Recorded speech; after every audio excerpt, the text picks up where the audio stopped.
지금 영국 전역이 눈물바다가 됐습니다. BBC 9시 뉴스 특별 다큐멘터리가 방영되자마자 방송국 서버가 다운됐고 유튜브에서는 믿을 수 없다, 기적이다라는 댓글이 순식간에 100만 건을 넘어섰습니다. 스코틀랜드 의회는 다음날 아침 긴급 특별 결의안을 만장일치로 통과시켰고 에든버러 시장은 목이 메어 말했습니다. 우리 도시의 영웅을 이제야 제대로 알게 됐다. 79세 스코틀랜드 노인의 한국 여행이 왜 영국 전체를 뒤흔들어 놓은 걸까요? 70년 동안 철저히 숨겨졌던 놀라운 진실, 그리고 국경을 넘어 이어진 감동적인 인연. 지금부터 그 충격적인 사연을 들려드리겠습니다. 저는 앨리스터 맥그리거입니다. 스코틀랜드 에든버러에서 79년을 살아오면서 단 한 가지 변하지 않은 것이 있었습니다. 바로 한국이라는 나라에 대한 깊은 증오였죠. 에든버러의 가난한 동네에서 태어난 저는 아버지의 얼굴을 본 적이 없습니다. 이안 맥그리거, 스코틀랜드 전통의 블랙와치 연대 하사관이었던 제 아버지는 제가 5살이던 1951년 한국전쟁에 참전했다가 영영 돌아오지 못했습니다.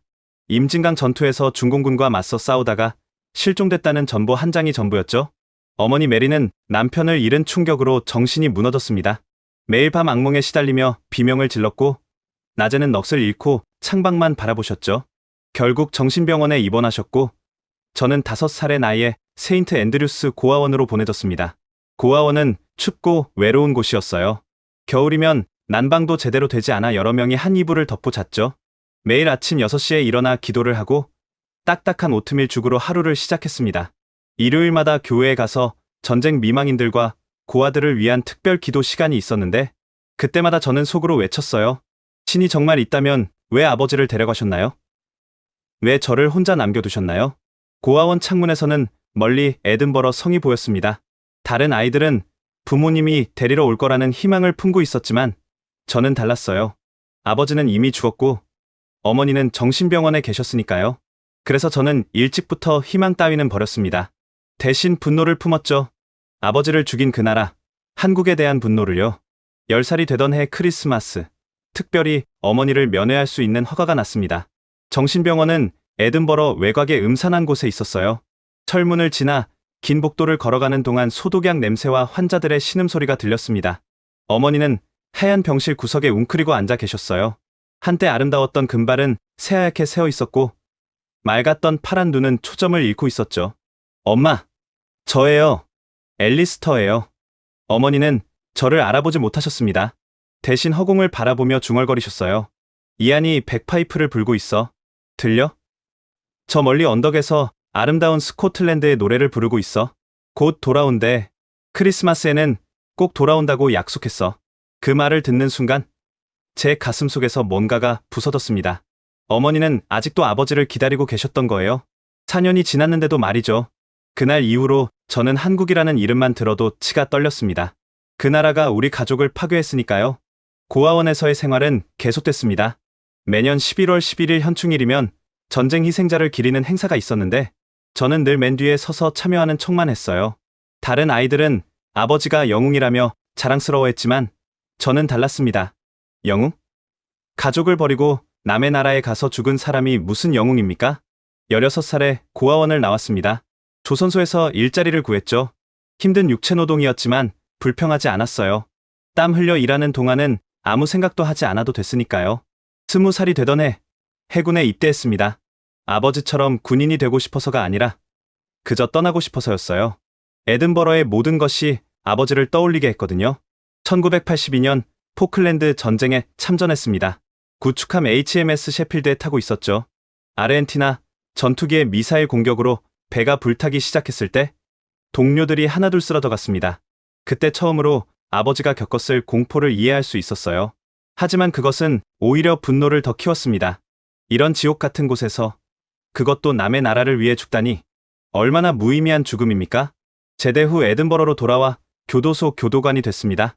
차갑고 엄격한 규율, 감정을 드러내지 않는 태도, 그것이 제게는 편했어요. 죄수들은 저를 얼음장 맥그리거라고 불렀죠.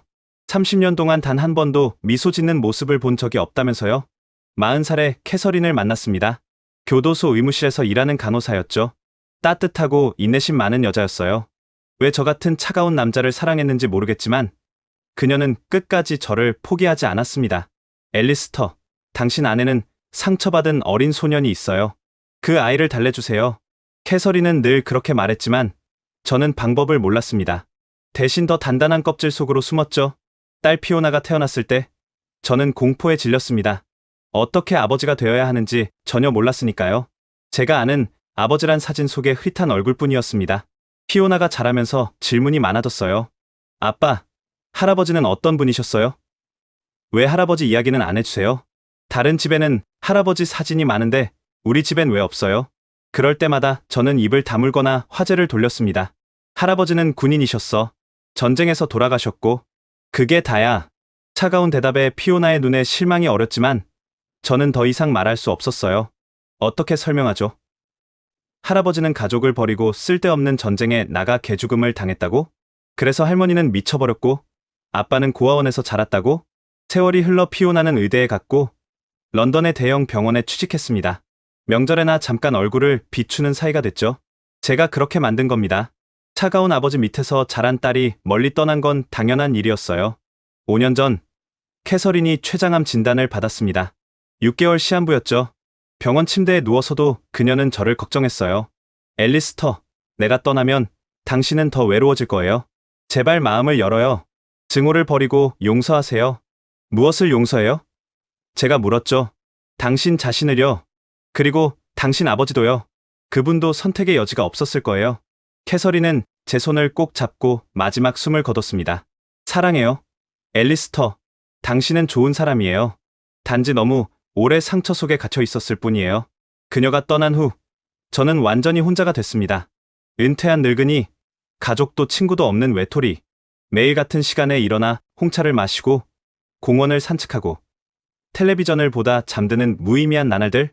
그러던 어느 날 집안 정리를 하다가 다락방에서 먼지 쌓인 가죽 케이스를 발견했습니다. 캐서린이 보관하고 있던 물건들 사이에 있었죠. 열어보니 제 심장이 멈출 뻔했어요. 아버지의 백파이프였습니다. 블랙 와치 연대의 문장이 선명하게 새겨진 전통적인 스코틀랜드 백파이프. 어떻게 이것이 여기 있는지 이해할 수 없었어요. 아버지는 한국에서 실종됐는데 조심스럽게 백파이프를 들어 올렸습니다. 묵직한 무게가 느껴졌어요. 그런데 뭔가 이상했습니다. 파이프 내부에서 바스락거리는 소리가 났거든요. 손을 넣어 더듬거리니 작은 종이 뭉치가 만져졌습니다. 떨리는 손으로 종이를 꺼내 펼쳤어요. 누렇게 바랜 종이 위에는 알 수 없는 문자들이 빼곡히 적혀 있었습니다. 동양 문자 같았어요. 그리고 맨 아래 아버지의 필체로 영어가 적혀 있었습니다. 화천, 박상택님께 약속을 지키지 못해 죄송합니다. 당신의 은혜를 잊지 않겠습니다라고 영어로 쓰여 있었습니다. 온몸에 소름이 돋았습니다. 화천, 박상택. 이게 대체 무슨 의미일까요? 아버지가 한국 사람에게 은혜를 입었다고요? 그럼 제가 70년 동안 알고 있던 것은 뭐란 말입니까? 그날 밤, 저는 한숨도 잘 수 없었습니다. 아버지가 한국 사람에게 약속을 했다? 은혜를 입었다? 모든 것이 뒤집어지는 기분이었어요. 혹시 제가 모르는 진실이 있는 건 아닐까? 아버지는 정말 어떻게 돌아가신 걸까? 인터넷으로 화천을 검색해봤습니다. 강원도에 있는 작은 도시더군요. 한국전쟁 당시 치열한 전투가 있었던 곳이라고 나와 있었습니다. 박상택은 너무 흔한 이름이라 찾을 수 없었고요. 며칠을 고민했습니다. 이 나이에 한국까지 가는 것도 부담스러웠고 무엇보다 평생 증오해온 나라에 발을 디딘다는 것이 견딜 수 없었어요. 하지만 이 의문을 안고 죽을 수는 없었습니다. 아버지의 진실을 알아야만 했어요. 피오나에게 전화를 걸었습니다. 아빠가 한국에 간다고요? 갑자기 왜요? 딸의 목소리에는 놀라움이 가득했죠. 할아버지와 관련된 일이야. 꼭 확인해야 할 것이 있어. 아빠, 혼자 가시는 건 위험해요. 제가 휴가 내서 같이. 아니다. 이건 내가 혼자 해결해야 할 일이야. 전화를 끊고 항공권을 예약했습니다. 79년 인생에서 가장 어려운 결정이었어요. 하지만 백파이프 속 그 작은 종이가 제 인생을 뒤흔들고 있었습니다. 출발 전날, 오랜만에 아버지 사진을 꺼내봤습니다. 군복을 입고 백파이프를 든 젊은 시절의 아버지, 25의 나이에 전쟁터로 떠나신 아버지, 그리고 영영 돌아오지 못한 아버지. 아버지, 대체 거기서 무슨 일이 있었던 겁니까? 왜 한국 사람에게 은혜를 입었다고 하신 거죠? 왜 약속을 못 지켰다고 하신 거예요? 사진 속 아버지는 여전히 침묵하고 있었습니다. 하지만 이번엔 달라 보였어요. 차가운 군인이 아니라 뭔가 간절한 것을 품고 있는 젊은이의 얼굴로 보였습니다. 얼마 전 저는 생애 처음으로 인천공항에 발을 디뎠습니다. 79년 인생에서 한 번도 상상해 본 적 없는 일이었죠. 비행기에서 내리는 순간부터 심장이 요란하게 뛰었습니다. 이곳이 정말 아버지가 목숨을 잃은 그 나라란 말인가? 공항은 놀라울 정도로 현대적이었습니다. 거대한 유리 건축물, 최첨단 시설들, 그리고 곳곳에 있는 영어 안내판. 제가 상상했던 전쟁의 폐허와는 전혀 달랐어요. 입국 심사를 기다리는 동안 주변을 둘러봤습니다. 다양한 국적의 사람들이 줄을 서 있었고 한국인 직원들은 친절하게 안내를 하고 있었죠. 한 젊은 여직원이 제게 다가왔습니다. 어디서 오셨어요? 도와드릴까요? 유창한 영어였습니다. 저는 무뚝뚝하게 대답했어요. 스코틀랜드에서 왔습니다. 서울로 가려고요. 아, 스코틀랜드. 에든버러에서 오셨나요? 정말 아름다운 도시죠? 저도 작년에 다녀왔어요. 그녀의 밝은 미소가 오히려 불편했습니다. 제가 왜 여기 왔는지 알면 그렇게 웃을 수 있을까? 공항철도를 타고 서울로 향하면서 창밖을 바라봤습니다. 고층 아파트들이 끝없이 이어져 있었고 도로는 깨끗했으며 사람들은 바쁘게 움직이고 있었죠. 스마트폰을 보며 걷는 젊은이들, 교복을 입은 학생들, 정장 차림의 직장인들. 이곳이 정말 70년 전 피비린내 나는 전쟁터였단 말인가? 서울역에 도착해서 택시를 탔습니다. 운전사가 물었죠. 어디로 모실까요? 시청 근처 호텔로 가주세요. 아, 관광 오셨어요? 처음 오셨나 봐요. 저는 대답하지 않았습니다.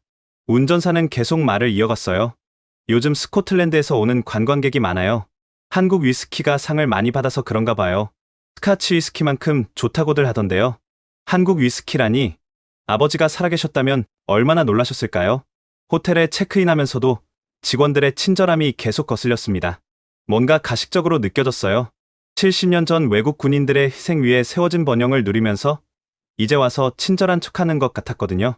호텔방에서 짐을 풀며 창밖을 내다봤습니다. 서울의 야경이 화려하게 펼쳐져 있었어요. 불빛들이 반짝이는 도시, 활기찬 사람들. 하지만 제게는 그 모든 것이 차갑게만 느껴졌습니다. 이 땅 어딘가에서 아버지가 피를 흘리며 쓰러졌을 텐데. 다음날 아침, 용산에 있는 전쟁기념관으로 향했습니다. 혹시 아버지의 이름이라도 있을까 싶어서였죠. 거대한 건물에 들어서니 엄숙한 분위기가 느껴졌습니다. 전시관에는 한국전쟁에 대한 방대한 자료가 있었어요. 유엔군 참전국들의 국기가 걸려 있었고 각국의 희생자 수도 표시되어 있었죠. 영국군은 1078명이 전사했다고 적혀 있었습니다. 특히 눈에 띈 것은 글로스터 연대의 임진강 전투 기록이었습니다. 1951년 4월 중공군의 대공세를 막아낸 영웅적인 전투. 하지만 제 아버지 소속인 블랙와치 연대에 대한 기록은 많지 않았어요. 2층 전시실을 샅샅이 뒤졌습니다. 전사자 명단, 실종자 명단, 포로 명단까지. 하지만 이안 맥그리거라는 이름은 어디에도 없었어요. 마치 아버지가 존재하지 않았던 사람처럼. 안내 데스크에 가서 물어봤습니다. 실종된 영국군에 대한 더 자세한 자료는 없나요?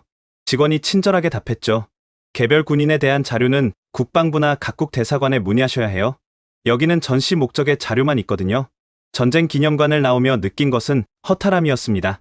결국 이 나라도 마찬가지구나. 필요할 때는 외국 군인들의 도움을 받고 끝나면 잊어버리는구나. 근처 카페에 들어가 커피를 시켰습니다. 쓴 아메리카노를 마시며 생각했어요. 화천, 박상택. 이 두 단서만으로 뭘 찾을 수 있을까? 카페 창밖으로는 젊은이들이 웃으며 지나다녔습니다. 연인들이 손을 잡고, 친구들이 셀카를 찍고, 평화로운 일상의 모습들.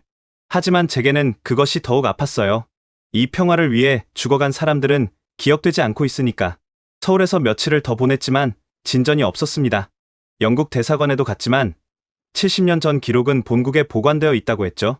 국방부는 절차가 복잡하다며 몇 주가 걸릴 거라고 했고요. 통역사를 구해볼까도 생각했지만 뭘 어떻게 설명해야 할지 막막했습니다. 70년 전에 죽은 아버지가 남긴 메모에 있던 이름을 찾고 있다고 하면 미친 사람 취급받을 것 같았어요. 호텔방에서 보낸 마지막 밤. 저는 거의 포기 상태였습니다. 내일 화천에 가보고 아무것도 찾지 못하면 그냥 돌아가자고 생각했죠.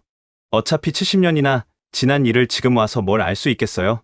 다음날 아침, 서울역에서 춘천행 ITX를 탔습니다. 기차가 도시를 벗어나자 풍경이 달라지기 시작했어요. 산과 강이 어우러진 아름다운 자연. 하지만 70년 전에는 포탄이 떨어지고 총성이 울리던 전장이었겠죠. 기차 안에서 옆자리 할머니가 말을 걸었습니다. 어디 가세요? 화천에 갑니다. 아이고, 화천엔 뭐 볼 일이 있으세요? 외국분 같은데. 저는 잠시 망설이다가 솔직히 말했습니다. 아버지가 한국전쟁 때 그곳에서 돌아가셨어요. 흔적을 찾으러 가는 길입니다. 할머니의 표정이 변했습니다. 아이고 머니나 그러셨구나. 우리나라를 위해 싸워주신 분이셨네요. 정말 감사합니다. 할머니는 제 손을 꼭 잡았어요. 주름진 손이 따뜻했습니다. 우리는 잊지 않아요.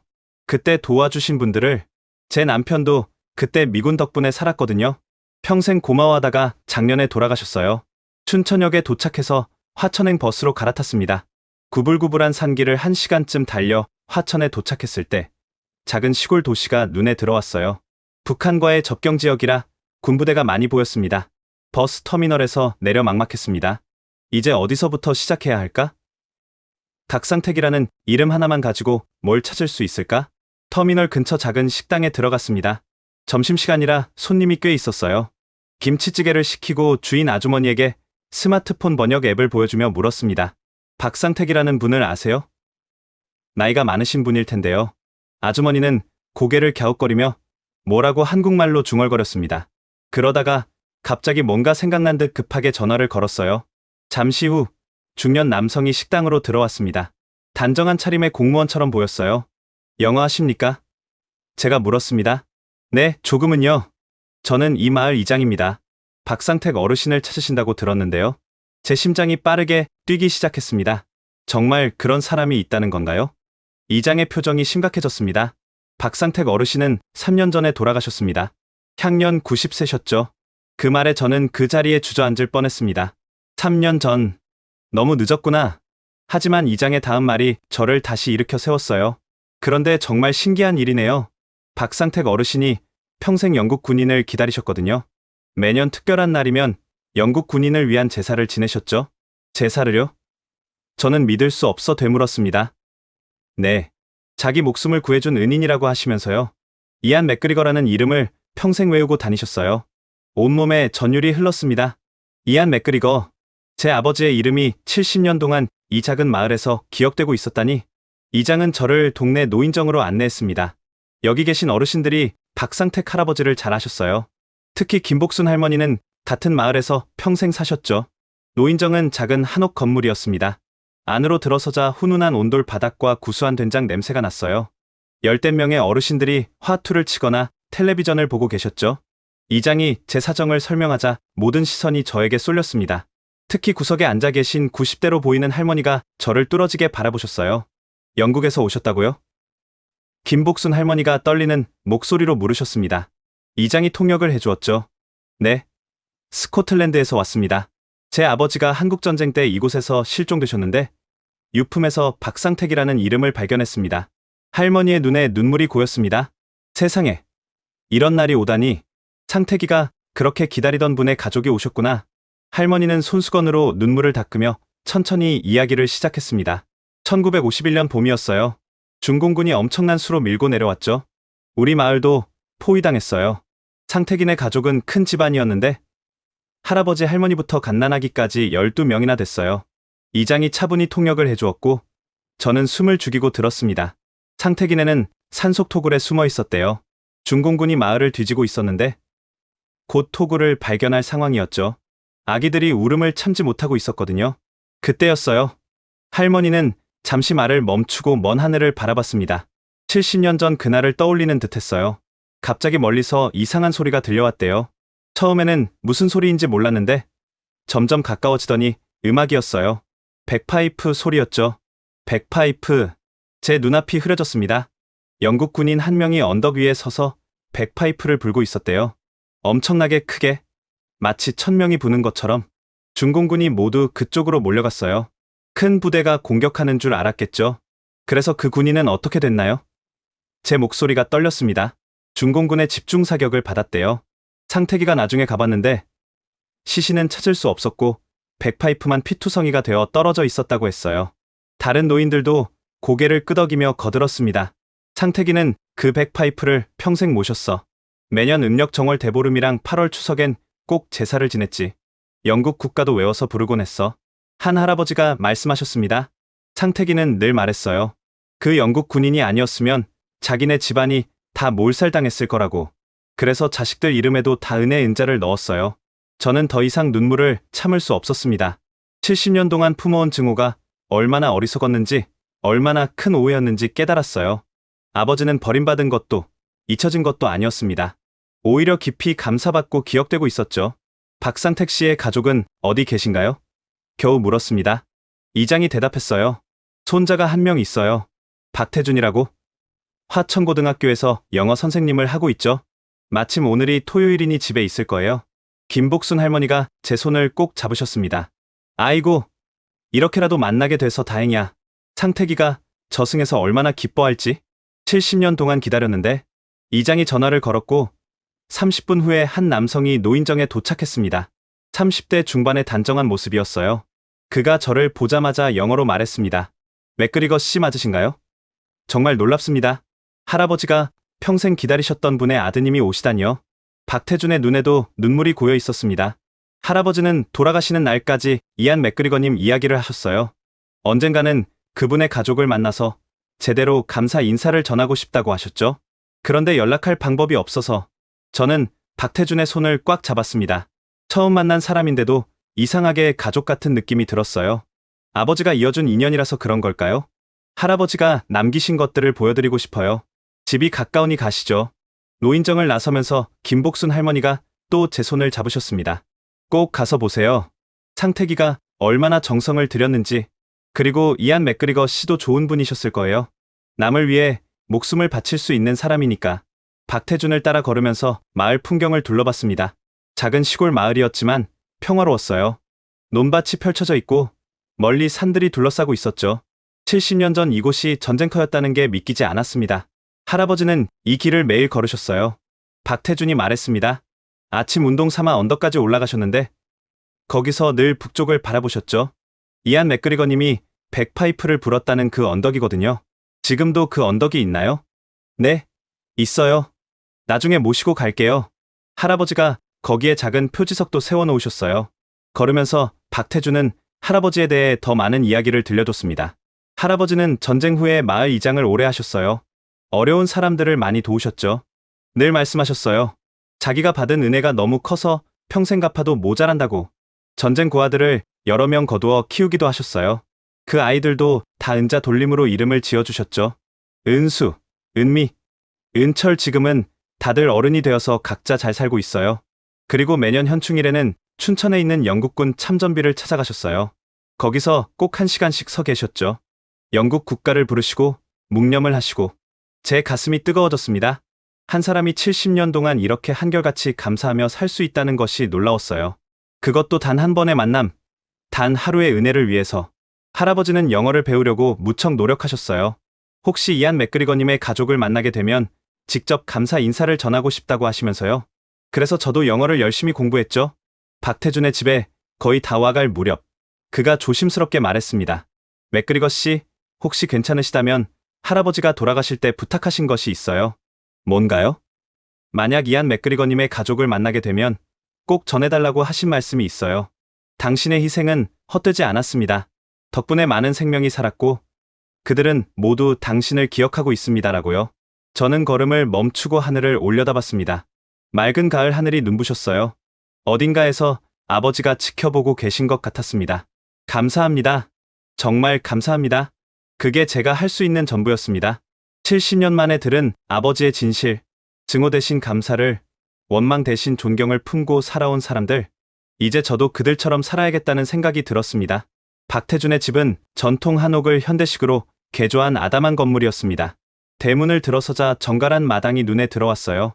한쪽에는 작은 정원이 있었고 맞은편에는 별채처럼 보이는 건물이 있었습니다.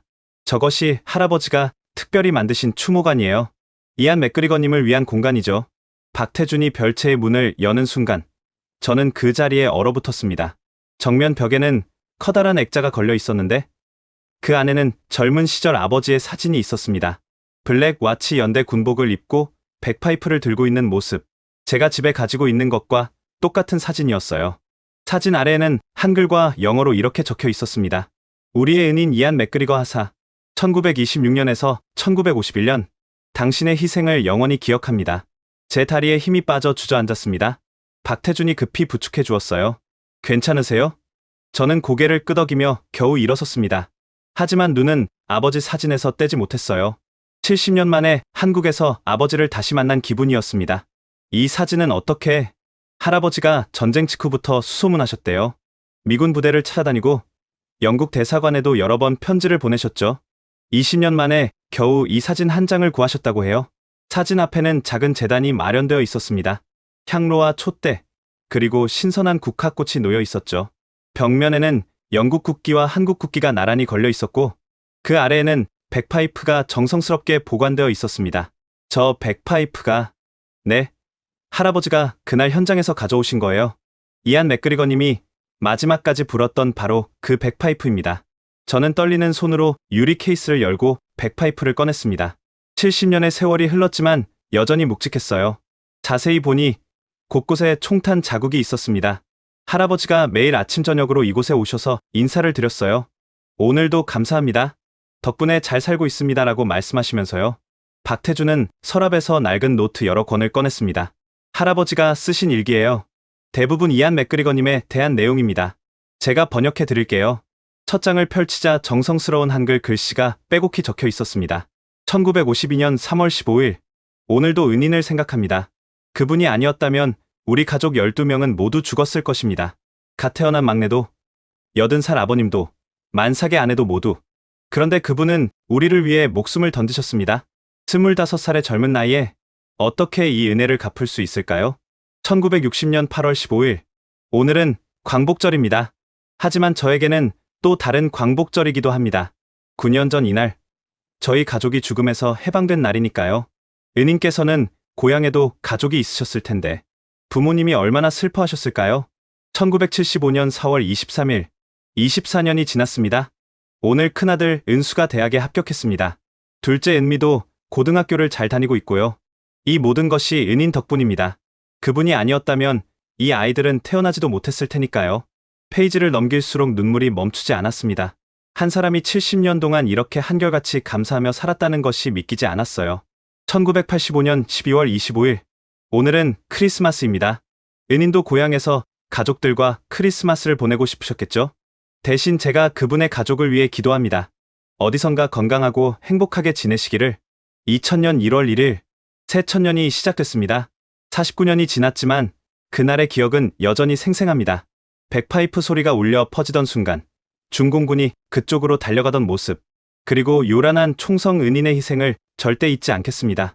박태주는 또 다른 상자를 가져왔습니다. 그 안에는 사진과 편지, 신문 스크랩 등이 가득했어요. 이건 할아버지가 영국 대사관에 보낸 편지들이에요. 답장은 거의 못 받으셨지만 포기하지 않고 계속 보내셨죠. 수십 통의 편지가 있었습니다. 서툰 영어지만 진심이 담겨 있었어요. 존경하는 영국 대사님께, 저는 한국전쟁 때 이안 맥그리거 하사님께 목숨을 구원받은 박상택입니다. 그분의 가족을 찾고 있습니다. 제가 죽기 전에 꼭 만나서 감사 인사를 전하고 싶습니다. 그분은 진정한 영웅이었습니다. 이건 2010년에 쓰신 편지예요. 할아버지가 80세 되신 해였죠. 박태준이 읽어주었습니다. 이제 저도 나이가 많이 들었습니다. 하지만 은인을 잊은 적은 단 하루도 없습니다. 제발 그분의 가족을 찾을 수 있게 도와주십시오. 제가 이 세상을 떠나기 전에 꼭 그분의 자녀분들께 말씀드리고 싶습니다. 당신의 아버지는 위대한 분이었다고. 이제 그날의 이야기를 자세히 들려드릴게요. 박태준이 차를 내오며 말했습니다. 할아버지가 수백 번도 넘게 들려주신 이야기라 저도 외울 정도예요. 박태준은 잠시 숨을 고르고 이야기를 시작했습니다. 1951년 4월 23일 새벽이었어요. 중공군의 충계 대공세가 시작됐죠. 수만 명이 인해 전술로 밀고 내려왔대요. 우리 마을은 작은 시골 마을이었는데 전략적 요충지라 치열한 전투가 벌어졌죠. 저는 숨을 죽이고 들었습니다. 드디어 아버지의 마지막 날에 대해 알게 되는 순간이었어요. 할아버지 가족은 다른 마을 사람들과 함께 산속토굴에 숨어 있었어요. 할아버지의 부모님, 형제들, 그리고 만삭이었던 할머니까지 모두 12명이었죠. 막내 동생은 겨우 2살이었대요. 중공군이 마을을 포위하고 집집마다 수색을 시작했어요. 숨어있던 다른 토굴들이 하나둘 발각되고 끔찍한 일들이 벌어졌죠. 할아버지네 토굴도 곧 발견될 상황이었어요. 아이들이 공포에 질려 울음을 참지 못하고 있었거든요. 바로 그때였어요. 갑자기 멀리서 음악 소리가 들려왔대요. 처음에는 모두 귀를 의심했죠. 전쟁터에서 음악이라니. 그런데 그 소리가 점점 가까워지면서 더 크게 울려 퍼졌어요. 백파이프였죠. 스코틀랜드의 전통곡인 스코틀랜드 더 브레이브였대요. 나중에 할아버지가 그 곡을 찾아서 외우셨거든요. 저는 그 곡을 잘 알고 있었습니다. 스코틀랜드 군대가 전투에 나갈 때 부르는 곡이었죠. 아버지도 그 곡을 좋아하셨다고 어머니가 말씀하신 적이 있었어요. 영국 군인 한 명이 언덕 꼭대기에 서서 백파이프를 불고 있었대요. 마치 1000명의 군대가 진격하는 것처럼 웅장하게. 중공군이 큰 부대가 공격해 오는 줄 알고 모두 그쪽으로 달려갔어요. 할아버지 가족은 그 틈을 타서 토구를 빠져나왔어요. 미친 듯이 뛰어서 더 깊은 산속으로 도망쳤죠. 한참을 달린 후에 뒤에서 엄청난 총소리가 들렸대요. 수백 발, 어쩌면 수천 발의 총성이. 박태준의 목소리도 떨리고 있었습니다. 다음날 할아버지가 몰래 그곳에 가봤대요. 언덕은 포탄 구멍으로 뒤덮여 있었고 나무들은 총탄에 벌집이 되어 있었어요. 그리고 바위 뒤에서 피투성이가 된 백파이프를 발견했죠. 시신은 없었어요. 아마 중공군이 가져갔거나. 그런데 신기한 것이 있었대요. 백파이프 옆에 작은 종이가 있었는데 거기에 한글로 살아라라고 적혀 있었어요. 그리고 그 밑에 영어로 자기 이름을 적어놨더래요. 이안 맥그리거라고. 그래서 아버지가 남긴 메모에 한글이 있었던 거군요. 마지막 순간에 박상택에게 남긴 메시지였던 겁니다. 할아버지는 그 백파이프와 종이를 들고 울면서 맹세하셨대요. 평생 이 은혜를 잊지 않고 은인을 기리며 살겠다고. 그리고 정말로 그 약속을 지키셨죠. 박태준은 벽에 걸린 다른 사진들을 가리켰습니다. 이건 할아버지가 춘천 영국군 참전비에 가신 사진들이에요. 1960년부터 2019년까지 60년 동안 한 해도 빠지지 않고 가셨어요. 사진 속 박상택은 나이가 들어가면서도 꼿꼿한 자세로 참전비 앞에 서 있었습니다. 가슴에는 태극기와 유니언 잭을 나란히 달고 있었죠. 이건 할아버지가 직접 만드신 거예요. 박태준이 작은 나무 상자를 가져왔습니다. 열어보니 손수 만든 훈장 같은 것이 있었어요. 나무로 깎은 백파이프 모양의 IM 1951이라고 새겨져 있었습니다. 매년 4월 23일에는 이걸 가슴에 달고 하루 종일 보내셨어요. 그날은 우리 가족의 또 다른 명절이었죠. 은인을 기리는 날. 저는 더 이상 말을 할 수 없었습니다. 70년 동안 품어온 원망이 얼마나 부질없었는지, 얼마나 큰 오해였는지 뼈저리게 느꼈어요. 아버지는 의미 없이 죽은 게 아니었습니다. 12명의 생명을 구하고 그들의 후손 수십 명이 태어날 수 있게 했으며 그 모든 사람들이 아버지를 기억하고 있었습니다. 할아버지 말씀이 구해진 12명이 낳은 자녀가 30명이 넘고 그들이 또 낳은 자녀까지 하면 100명이 넘는데요. 이안 맥그리거님 덕분에 100명이 넘는 사람이 이 세상에 존재하게 된 거죠. 박태준은 마지막으로 봉투 하나를 꺼냈습니다. 이건 할아버지가 돌아가시기 일주일 전에 쓰신 편지예요. 혹시라도 이안 맥그리거님의 가족을 만나게 되면 전해달라고 하셨죠. 떨리는 손으로 편지를 받아 읽었습니다. 영어로 쓰여 있었는데 글씨가 많이 흐트러져 있었지만 읽을 수 있었어요. 이안 맥그리거의 가족에게 저는 이제 곧 이 세상을 떠납니다. 90년을 살았으니 충분히 살았죠. 하지만 한 가지 아쉬움이 있다면 당신들을 만나지 못한 것입니다. 당신들의 아버지, 남편, 아들이었을 이안 맥그리거는 진정한 영웅이었습니다. 그는 모르는 사람들을 위해 목숨을 바쳤습니다. 덕분에 저희 가족은 살 수 있었고 저는 아름다운 삶을 살 수 있었습니다. 70년 동안 단 하루도 그를 잊은 적이 없습니다. 매일 아침 저녁으로 감사 인사를 드렸고 그의 나라를 사랑하게 되었으며 그의 정신을 본받아 살려고 노력했습니다. 부디 자랑스러워하십시오. 그리고 슬퍼하지 마십시오. 그의 희생은 헛되지 않았습니다. 100명이 넘는 사람들이 그 덕분에 살고 있으니까요. 언젠가 저 세상에서 만나면 직접 감사 인사를 드리겠습니다. 그때까지 안녕히 계십시오. 2019년 4월 16일 박상택 올림. 편지를 다 읽고 나서 한참을 울었습니다. 박태준도 옆에서 조용히 눈물을 닦고 있었어요. 그날 저녁 저는 처음으로 아버지와 대화를 나눴습니다. 추모관에 혼자 앉아 사진을 바라보며 말했어요. 아버지, 이제야 알겠습니다. 아버지는 진정한 영웅이셨어요. 70년 동안 오해해서 죄송합니다. 이제부터는 자랑스러운 아들이 되겠습니다. 다음날 아침 박태준이 할아버지가 남긴 또 다른 유품들을 보여주었습니다. 놀랍게도 그 방에는 스코틀랜드와 관련된 물건들이 가득했어요. 할아버지가 평생 모으신 거예요. 이안 맥그리거님의 나라를 이해하고 싶어 하셨죠. 타탄 체크 무늬천, 스코틀랜드 전통 모자, 심지어 위스키 병까지. 책장에는 스코틀랜드 역사와 문화에 관한 책들이 빼곡했고 곳곳에 한글로 메모가 되어 있었습니다. 이 책 좀 보세요. 박태준이 낡은 책 한 권을 꺼냈어요. 스코틀랜드의 역사라는 제목이었는데 거의 모든 페이지에 밑줄이 그어져 있었습니다. 특히 스코틀랜드 독립전쟁 부분을 많이 읽으셨어요. 작은 나라가 큰 나라에 맞서 자유를 지킨 역사가 한국과 비슷하다고 하시면서요. 한 페이지를 펼치니 윌리엄 월레스에 대한 내용이 나왔습니다. 옆에 한글로 이렇게 적혀 있었어요. 이안 맥그리거 님도 이런 정신으로 싸우셨겠지. 자유와 정의를 위해. 그리고 이것 보세요. 박태준이 서랍에서 카세트 테이프를 꺼냈습니다. 스코틀랜드 전통 음악이에요. 할아버지가 매일 들으셨죠. 낡은 카세트 플레이어에 테이프를 넣자 백파이프 선율이 흘러나왔습니다. 어메이징 그레이스, 스코틀랜드 더 브레이브, 하이랜드 대성당 고향의 음악을 듣자 눈물이 났어요. 할아버지는 이 음악을 들으며 이안 맥그리거님을 떠올리셨대요. 그분도 고향을 그리워하며 이 곡들을 부셨을 거라고. 또 다른 상자에는 수십 년 동안의 사진들이 있었습니다. 매년 찍은 추모 사진들이었죠. 이건 1975년 사진이에요. 할아버지가 영국 대사관을 방문하셨을 때죠. 이안 맥그리거님의 가족을 찾아달라고 부탁하러 가셨대요. 사진 속 박상택은 정장을 차려입고 대사관 앞에 서 있었습니다. 손에는 정성스럽게 쓴 편지를 들고 있었죠. 이건 1988년 서울 올림픽 때예요. 영국 선수단이 왔을 때 할아버지가 직접 찾아가셨대요. 혹시 이안 맥그리거라는 이름을 아는 사람이 있나 해서요. 2002년 월컵 때도 마찬가지였어요. 잉글랜드 팀이 왔을 때 숙소까지 찾아가셨죠. 물론 아무도 모른다고 했지만요. 박태준은 웃으며 말했습니다. 할아버지의 고집이 대단하셨어요. 포기라는 걸 모르셨죠. 그때 현관문이 열리며 한 여성이 들어왔습니다. 박태준의 어머니였어요. 어머니, 이분이 이안 맥그리거님의 아드님이세요. 60대 중반으로 보이는 부인이 깜짝 놀라며 제 손을 잡았습니다. 세상에, 정말이에요? 아버님이 그렇게 찾으시던 어머, 어떻게 이런 일이. 그녀의 눈에도 눈물이 고였어요. 아버님이 살아계셨으면 얼마나 기뻐하셨을까요? 평생 소원이 이루어지는 거였는데 박태준의 어머니는 부엌으로 가더니 곧 차와 다과를 가져왔습니다. 아버님은 정말 특별한 분이셨어요. 은혜를 아는 것도 그렇지만 그것을 행동으로 보여주셨거든요. 그녀가 들려준 이야기는 더욱 놀라웠습니다. 아버님은 마을에서 어려운 일이 있으면 늘 앞장서서 도우셨어요. 특히 전쟁 고아들을 많이 거두셨죠. 내가 살았으니 다른 생명도 살려야 한다고 하시면서요.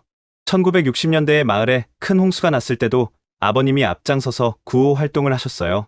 집을 잃은 사람들을 우리 집에 재우고 먹을 것을 나누고 받은 은혜를 갚는 거지라고 하셨죠. 그리고 매년 4월 23일에는 마을 잔치를 여셨어요. 온 마을 사람들을 초대해서 음식을 대접하셨죠. 생명의 날이라고 이름 붙이셨는데 다들 그게 무슨 날인지 알았어요. 박태준이 덧붙였습니다. 할아버지 덕분에 우리 마을에는 특별한 전통이 생겼어요. 누군가에게 도움을 받으면 꼭 다른 사람을 도와야 한다는 거죠. 박상택 정신이라고 불러요. 오후에 박태준은 저를 특별한 곳으로 안내했습니다. 마을 뒤편 언덕으로 오르는 길이었어요. 여기가 그날 이안 맥그리거님이 백파이프를 부셨다는 곳이에요. 언덕 꼭대기에는 작은 돌비석이 세워져 있었습니다. 한글과 영어로 이렇게 새겨져 있었어요. 1951년 4월 23일 이곳에서 이안 맥그리거 하사가 우리를 구하고 하늘로 떠났다. 그의 용기를 영원히 기억한다. 비석 주변에는 야생화가 피어 있었고 누군가 놓고 간 꽃다발도 있었습니다. 마을 사람들이 가끔 와서 꽃을 놓고 가요. 다들 그날의 이야기를 알고 있거든요. 저는 비석 앞에 무릎을 꿇었습니다. 70년 전 이곳에서 아버지가 마지막 순간을 보내셨다는 생각에 가슴이 미어졌어요. 아버지, 이제야 찾아왔습니다. 너무 늦어서 죄송해요. 바람이 불었습니다. 마치 아버지가 대답하는 것 같았어요.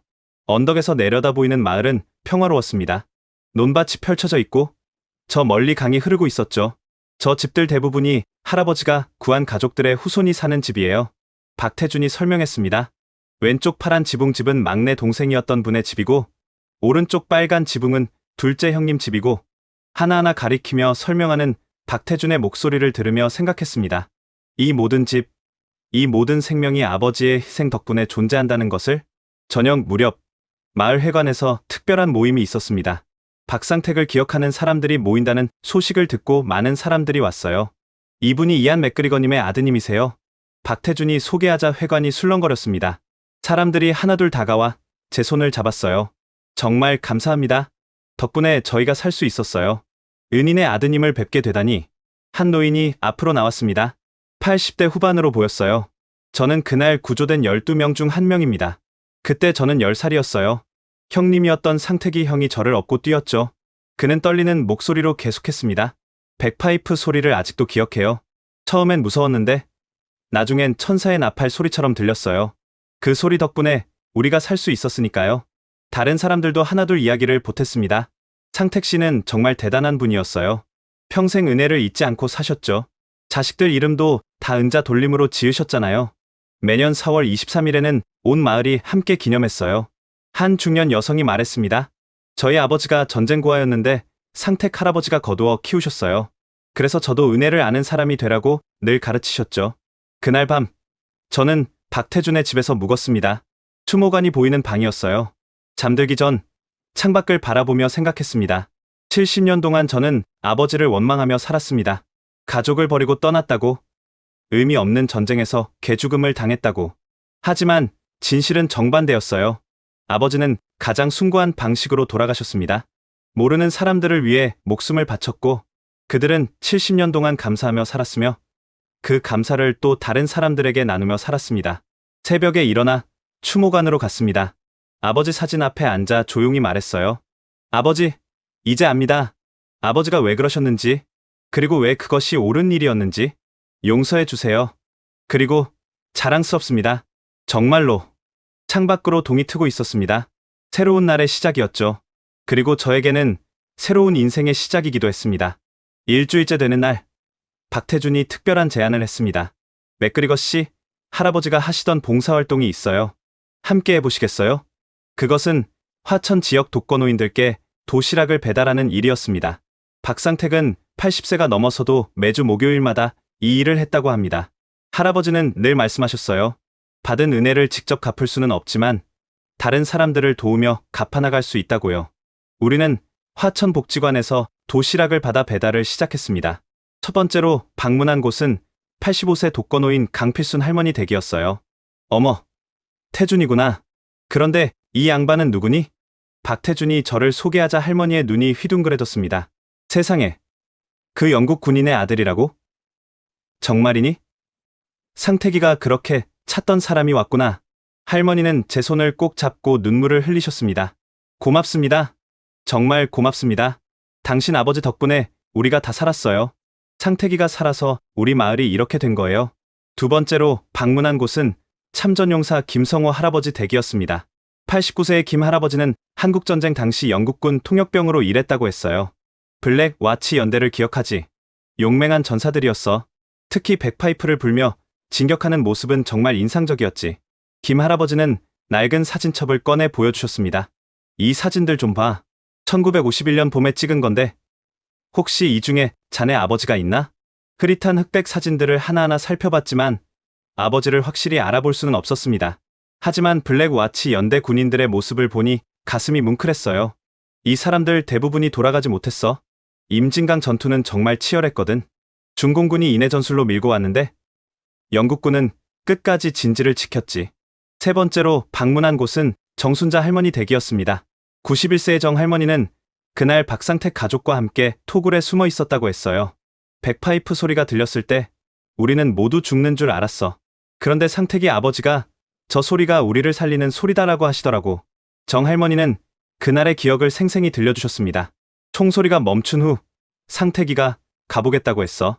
모두 말렸지만 기어이 갔지. 그리고 피투성이 백파이프를 들고 돌아왔어. 울면서 이분이 우리를 살렸다고 하더라고. 도시락 배달을 마치고 복지관으로 돌아오는 길에 박태준이 말했습니다. 이제 깜짝 선물을 보여드릴게요. 그는 차 트렁크에서 케이스를 꺼냈습니다. 열어보니 백파이프였어요. 아버지가 마지막으로 연주했던 바로 그 백파이프였습니다. 혹시 연주할 수 있으세요? 저는 고개를 끄덕였습니다. 어릴 때 고아원에서 배운 적이 있었거든요. 스코틀랜드 전통을 이어가고 싶어서였죠. 비록 서툴렀지만요. 그럼 할아버지가 늘 듣고 싶어 하셨던 곡을 들려주실 수 있을까요? 어메이징 그레이스를요. 저는 떨리는 손으로 백파이프를 들었습니다. 70년 만에 아버지의 백파이프를 제가 들고 있다니 믿을 수 없는 순간이었어요. 숨을 깊이 들이쉬고 천천히 연주를 시작했습니다. 처음엔 소리가 떨렸지만 점점 안정되어 갔어요. 구슬픈 선율이 화천의 하늘에 울려 퍼졌습니다.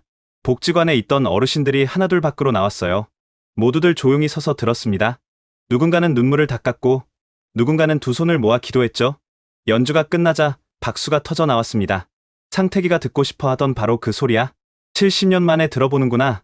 이제야 은인에게 제대로 인사를 하는 것 같아. 한 할머니가 다가와 말씀하셨습니다. 젊었을 때 미군 부대 근처에서 일했는데 가끔 백파이프 소리를 들었어. 그때는 슬픈 소리라고 생각했는데 지금 들으니 희망의 소리네. 그날 이후로 저는 매일 오후에 복지관에서 백파이프를 연주했습니다. 소문이 퍼져 많은 사람들이 모여들었어요. 특히 참전용사 어르신들이 많이 오셨죠. 전쟁 때는 이 소리가 무서웠어. 적이 오는 줄 알았으니까. 하지만 연합군한테는 용기를 주는 소리였지. 지금 들으니 평화의 소리야. 전쟁이 끝났다는 증거니까. 어느 날은 화천 고등학교 학생들이 찾아왔습니다. 박태준이 가르치는 학생들이었죠. 선생님이 수업 시간에 이야기해 주셨어요. 우리 마을을 구한 영국 군인에 대해서요. 한 학생이 영어로 말했습니다. 저희 증조 할아버지를 구해주셔서 감사합니다라고 영어로 말했어요. 저는 학생들에게 백파이프에 대해 설명하고 간단한 곡을 가르쳐 주었어요. 아이들은 신기해하며 하나씩 불어보려고 했죠. 이게 정말 70년 된 악기예요? 맞아. 너희 증조 부모님들을 구한 악기야. 우와. 역사적인 악기네요. 한 여학생이 물었습니다. 왜 그 군인 아저씨는 자기 목숨을 바쳐가면서까지 모르는 사람들을 구했을까요? 잠시 생각한 후 대답했습니다. 아마도 그게 옳은 일이라고 생각했기 때문이겠지. 군인의 의무는 무고한 사람들을 지키는 거니까. 박태준이 거들었습니다. 그리고 그 순간에는 국적이나 인종 같은 건 중요하지 않았을 거예요. 그저 살려야 할 생명들이 있었을 뿐이죠. 일주일이 두 주가 되고 두 주가 한 달이 되었습니다. 저는 화천을 떠날 수 없었어요. 매일 새로운 이야기를 듣고 새로운 사람들을 만났으니까요. 특히 인상 깊었던 것은 박상택의 은혜 갚기 이야기들이었습니다. 1970년대 석유 파동 때 상택 씨가 마을 사람들에게 연탄을 나눠줬어요. 딸 은미가 대학 갈 때 장학금이 필요했는데 상택 씨가 도와줬죠. 우리 아버지가 병원비가 없을 때도 상택 씨가 해결해줬어요. 한 할아버지가 말씀하셨습니다. 상택이는 늘 말했어. 내가 받은 은혜가 너무 커서 평생 갚아도 모자란다고. 그래서 만나는 사람마다 도왔지. 어느 날 저녁 박태준과 함께 그 언덕에 다시 올랐습니다. 석양이 마을을 붉게 물들이고 있었어요. 할아버지가 매일 여기 오셔서 북쪽을 바라보셨어요. 그리고 혼잣말처럼 중얼거리셨죠. 오늘도 감사합니다. 덕분에 잘 살고 있습니다라고. 저는 아버지의 백파이프를 들고 있었습니다. 그리고 70년 전 아버지가 불었던 스코틀랜드 더 브레이브를 연주했어요. 웅장한 선율이 계곡에 울려 퍼졌습니다. 마을 사람들이 집에서 나와 올려다봤어요. 어떤 이들은 손을 흔들었고 어떤 이들은 머리를 숙여 인사했죠. 연주를 마치고 내려오는데 한 할머니가 기다리고 있었습니다. 고마워요. 드디어 제대로 된 인사를 하는 것 같아서 70년 동안 마음에 빚이 있었는데 이제야 조금 갚는 기분이야. 한 달째 되는 날 저는 중요한 결정을 했습니다. 박 선생, 저는 여기 더 있고 싶습니다. 아니, 뭔가 하고 싶어요. 아버지의 뜻을 이어서 박태준이 놀라며 물었습니다. 정말이세요? 그럼 어떤 일을 하고 싶으신가요? 장학재단을 만들고 싶어요. 이안 맥그리거 박상택 장학재단. 한국과 영국의 젊은이들이 서로의 나라에서 공부할 수 있도록 돕는 거죠. 박태준의 눈이 빛났습니다. 훌륭한 생각이에요. 할아버지가 정말 기뻐하실 거예요. 그날부터 우리는 장학재단 설립을 준비했습니다. 화천군청도 적극 도왔고 영국 대사관도 관심을 보였죠. 마을 사람들도 작은 성금을 모아주었습니다. 상태기가 평생 베푼 은혜를 이제 우리가 갚을 차례야. 2달 후 장학재단이 정식으로 출범했습니다. 첫 장학생으로는 박태준의 제자 중 한 명과 에든버러의 고등학생이 선발됐어요. 이 장학금은 단순한 학비 지원이 아닙니다. 저는 창립시에서 말했습니다. 70년 전 시작된 우정을 이어가는 다리입니다. 전쟁이 만든 상처를 평화가 치유하는 증거입니다. 박태준이 덧붙였습니다. 할아버지는 늘 말씀하셨어요. 은혜는 갚는 게 아니라 나누는 거라고. 이제 그 정신을 젊은이들이 이어갈 겁니다. 창립식이 끝난 후 저는 다시 그 언덕에 올랐습니다. 이번에는 혼자가 아니었어요. 마을 사람들이 함께 올랐죠. 비석 앞에서 우리는 묵념을 했습니다. 그리고 제가 백파이프로 어메이징 그레이스를 연주했어요. 마지막 음이 사라질 때쯤 누군가 조용히 말했습니다. 이제 빚을 다 갚은 것 같아요. 아니에요. 제가 대답했습니다. 이제 시작입니다. 아버지와 박상택 씨가 보여준 사랑을 계속 나누는 거죠. 해가 지고 있었습니다. 붉은 노을이 하늘을 물들였어요. 어딘가에서 아버지가 미소 짓고 계신 것 같았습니다. 그리고 저는 알았습니다. 증오를 품고 살았던 70년보다 용서와 사랑을 배운 이 몇 달이 훨씬 더 값진 시간이었다는 것을. 지금까지 70년간의 오해가 만든 증오, 그리고 진실이 가져온 화해의 이야기를 들으셨습니다. 앨리스터 맥그리거가 발견한 것은 단순한 과거의 진실이 아니었습니다. 전쟁 속에서도 빛났던 인간의 존엄성, 국경을 넘은 우정, 그리고 70년을 이어온 감사의 마음이었죠. 이 이야기가 우리에게 던지는 질문은 무겁습니다. 우리가 품고 있는 미움과 편견은 과연 진실에 기초한 것일까요? 혹시 우리도 앨리스터처럼 잘못된 증오를 품고 있는 건 아닐까요? 전쟁은 상처를 남기지만 그 상처를 치유하는 것은 결국 사람의 마음입니다. 이안 맥그리거가 보여준 희생정신, 박상택이 지켜온 감사의 마음, 그리고 두 가족이 만들어가는 화해와 우정. 이것이 바로 우리가 기억해야 할 역사의 진정한 교훈이 아닐까요? 여러분은 이 이야기를 어떻게 들으셨나요? 댓글로 여러분의 생각을 나눠주세요. 그리고 이 영상이 마음에 드셨다면 좋아요와 구독 부탁드립니다. 특히 이 이야기를 꼭 공유해주세요. 아직도 어딘가에는 전쟁의 상처를 안고 사는 분들이 계십니다. 이 이야기가 그분들에게 작은 위로가 될 수 있도록 널리 알려주세요. 지금까지 감동 편지함이었습니다. 감사합니다.